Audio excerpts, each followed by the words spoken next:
ہم خطرے میں کس کو سمجھ رہے ہیں؟ جس کو ڈاکٹروں نے جواب دیا ہوا ہے، حالانکہ پتہ کسی کا بھی نہیں۔ عمر بن عبدالعزیز رحمۃ اللہ علیہ کو زہر دیا گیا اور زہر اثر کر گیا۔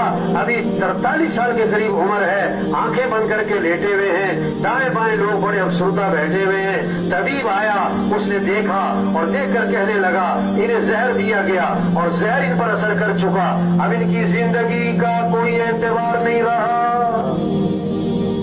یہ بات سنی تو آنکھیں کھولی اور فرمانے لگے او بھائی، جس کو زہر نہیں دیا گیا اس کی زندگی کا بھی کوئی اعتبار نہیں ہے، اس کی زندگی کا بھی کوئی اعتبار نہیں ہے۔ ہم سب کے بارے میں ایک دن خبر آئے گی فوت ہو گئے، سننے والے کہیں گے انا للہ، جنازہ کب ہے؟ رش پڑے گا جنازے میں، دفنانے میں چند لوگ، اور دفنانے کے آدھے گھنٹے بعد قبر پہ کوئی بھی نہ ہو، کتنا ہی مشہور آدمی ہو، دفنانے کے آدھے گھنٹے بعد کوئی بھی نہیں۔